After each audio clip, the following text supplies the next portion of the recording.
नमस्कार।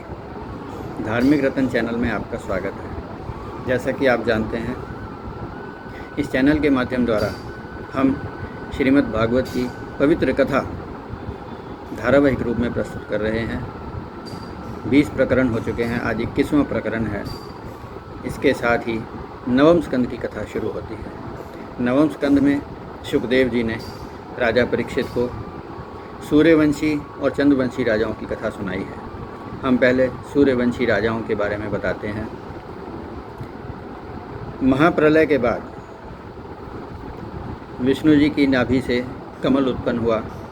कमल से ब्रह्मा, ब्रह्मा से मरीचि, मरीचि से कश्यप, कश्यप से सूर्य, सूर्य से मनु उत्पन्न हुए। मनु के वंश में आगे चल करके राजा शर्याती हुए, जिनकी की एक पुत्री थी जिसका नाम सुकन्या था और वह च्यवन ऋषि को ब्याही गई थी। इसके बाद शर्याती के वंश में आगे चल करके राज ऋषि अम्बरीश हुए, जो कि भगवान नारायण के परम भक्त थे। और कथा आती है कि दुर्वासा ऋषि ने एक बार उनकी परीक्षा लेने के लिए उनके आगे कृत्या को उनका वध करने के लिए प्रस्तुत कर दिया। तब भगवान को क्रोध आ गया और उन्होंने अपने सुदर्शन चक्र को छोड़ा। सुदर्शन चक्र जब दुर्वासा ऋषि को प्रताड़ित करने लगा तो भगवान विष्णु के कहने पर दुर्वासा ऋषि ने अंत में राजा अम्बरीश से क्षमा याचना की। इस प्रकार आपने देखा कि भगवान हमेशा अपने भक्तों का ध्यान रखते हैं। आगे इन्हीं के वंश में चल करके राजा त्रिशंकु हुआ। त्रिशंकु के वंश में आगे चल के सत्यवती राजा हरिश्चंद्र हुए, जिनके पुत्र रोहिताश हुए। आगे इन्हीं के वंश में चल के राजा सगर बड़े प्रतापी राजा हुए, जिन्होंने 99 अश्वमेध यज्ञ किए और 100वां अश्वमेध यज्ञ करते समय इंद्र ने उनका घोड़ा चुरा करके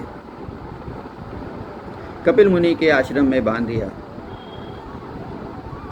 जब राजा सगर के 60,000 पुत्र उस घोड़े को ढूंढते हुए वहाँ पहुँचे और उसको घोड़े को कपिल मुनि के आश्रम में पाया तो उन्होंने कपिल मुनि को बहुत भला बुरा कहा। इससे कपिल मुनि ने क्रोधित होकर के उनको वहीं पर भस्म कर दिया। बाद में सबने जब कपिल मुनि से क्षमा याचना की और उनसे उनकी मुक्ति का उपाय पूछा, तब उन्होंने बताया कि जब गंगा धरती पर आएंगी तो उन्हीं की धारा से इनकी मुक्ति हो सकेगी। अब राजा सगर के 60,000 पुत्रों को मुक्ति दिलाने के लिए उनके वंश में आगे कई राजा हुए, जिनमें अंशुमान ने बहुत ही प्रयत्न किया, परंतु वे गंगा को धरती पर नहीं ला सके। आगे उनके पुत्र राजा दिलीप हुए।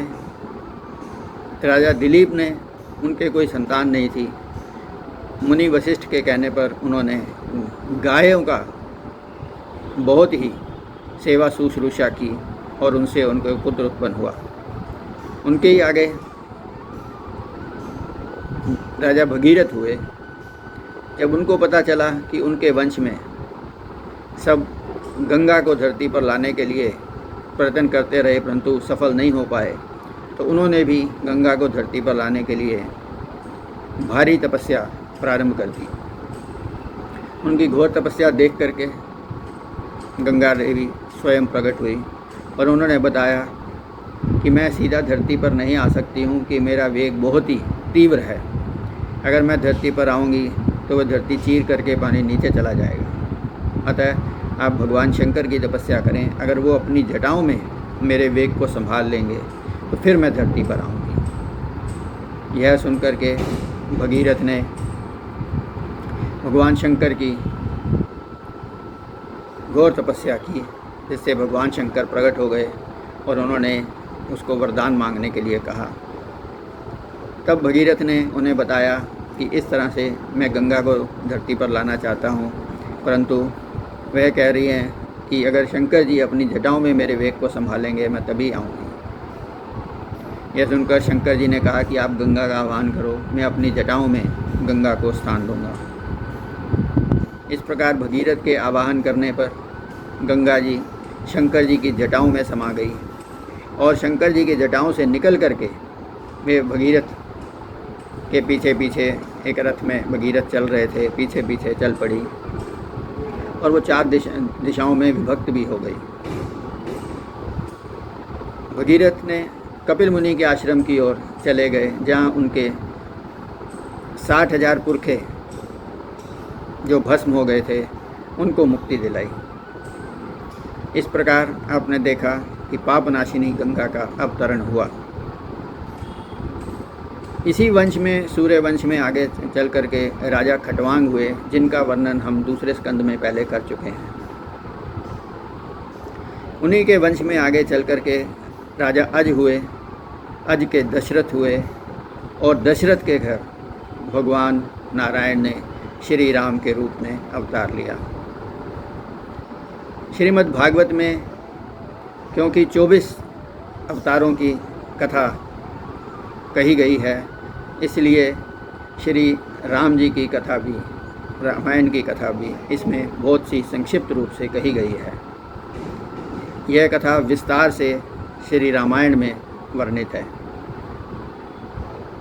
श्री राम की कथा के बारे में आप जानते हैं कि दशरथ जी ने पुत्रेष्ठी यज्ञ करके अग्निदेव से जो चरु प्राप्त किया, उन्होंने अपनी तीनों रानियों को खिलाया। उसी के प्रभाव से उनकी बड़ी रानी कौशल्या देवी के यहाँ भगवान श्री राम उत्पन्न हुए और उनकी दूसरी रानी कैकेयी के यहाँ भरत जी हुए और तीसरी रानी सुमित्रा के यहाँ लक्ष्मण और शत्रुघ्न पैदा हुए। जब बालक थोड़े बड़े हो गए तो उन्होंने उनको गुरुकुल में वशिष्ठ जी के आश्रम में भेजा। वहाँ से शिक्षा प्राप्त करके जब वो आए तो वो विश्वामित्र जी के साथ उनके यज्ञ की रक्षा करने के लिए चले गए और वहाँ उन्होंने ताड़का का वध किया, मारीच को तीर मार करके 7 समुद्र पार फेंक दिया और सुबाहु का भी वध कर दिया। इसके बाद वह विश्वामित्र के साथ जनकपुरी में धनुष यज्ञ में गए और वहाँ सब राजाओं का अभिमान तोड़ करके श्री रामचंद्र जी ने शंकर जी का धनुष तोड़ा और सीता जी से शादी हो गई। वहाँ चारों भाइयों की शादी हो गई, भरत जी की मांडवी से, लक्ष्मण जी की उर्मिला से और शत्रुघ्न की श्रुतिकीर्ति से। इस प्रकार शादी के बाद एक बार जब बारात घर आ गई, एक बार राजा दशरथ ने सोचा कि अब मुझे जो है अब श्री रामचंद्र जी को राज तिलक दे देना चाहिए। ऐसा उन्होंने सोचा। तब कैकेयी ने मंथरा के समझाने पर राजा से 2 वरदान मांग लिए। एक वरदान भरत को अयोध्या का राज्य और दूसरा वरदान श्री राम को 14 वर्ष का वनवास। श्री रामचंद्र जी पिता के वचनों को निभाने के लिए 14 वर्ष के लिए वनवास चले गए। जब भरत वापस आए तो उन्होंने बहुत उनको समझाया कि आप वापस चलें, परंतु उन्होंने नहीं माना और उन्होंने अपनी खड़ाऊँ भरत को दे दी। भरत जी ने 14 साल वह खड़ाऊँ सिंहासन पर रख करके उनकी पूजा की और उसी से राज सिंहासन चलाया। उधर श्री राम जी केवट की नाव में बैठ करके गंगा पार करके आगे चले गए और उन्होंने वनों में घूम घूम कर बहुत सारे ऋषियों मुनियों के दर्शन किए। इसके बाद वे पंचवटी में निवास स्थान बना करके रहने लगे। वहाँ पर लंकेश रावण ने आकर के सीता का हरण कर लिया। इसके बाद उनकी खोज में हनुमान जी गए। हनुमान जी ने सुग्रीव से मित्रता कराई और फिर सभी वानरों के दल बनाए गए जो कि सीता जी की खोज में निकले। दक्षिण में जो दल गया था उसमें हनुमान जी थे। हनुमान जी ने 100 योजन का समुद्र पार करके सीता जी का पता लगाया और फिर रामचंद्र जी सुग्रीव जी के साथ लंका पर चढ़ाई करने के लिए तैयार हुए। आगे समुद्र पड़ता था, उसके ऊपर पुल बनाया गया और पार करके लंका के ऊपर चढ़ाई कर दी और इस प्रकार ये युद्ध चला और युद्ध के अंदर बहुत से लंका के योद्धा मारे गए, जिनके अंदर की रावण का भाई कुंभकर्ण और उस रावण का पुत्र मेघनाथ, और अंत में रावण भी मारा गया।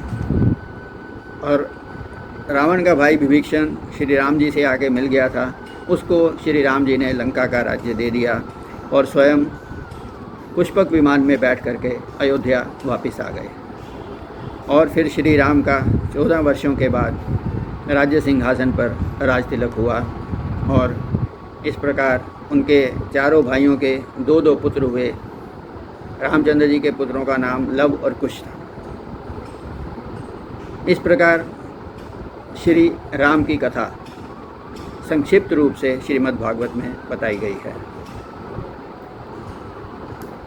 आगे की कथा हम आपको अगले प्रकरण में सुनाएंगे। आइए इससे पूर्व हम 2 मिनट के लिए भगवत सिमरन कर लेते हैं।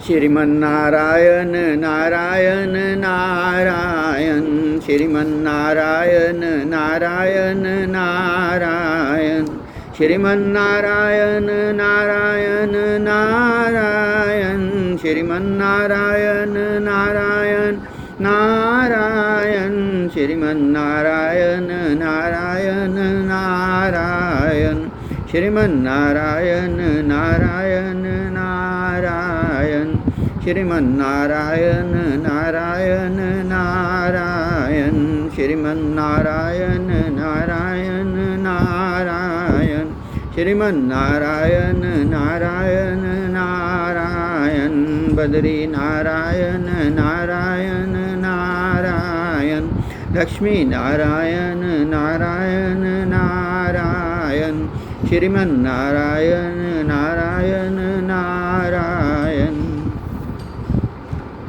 नमस्कार। जय श्री कृष्ण, जय श्री राम। धन्यवाद।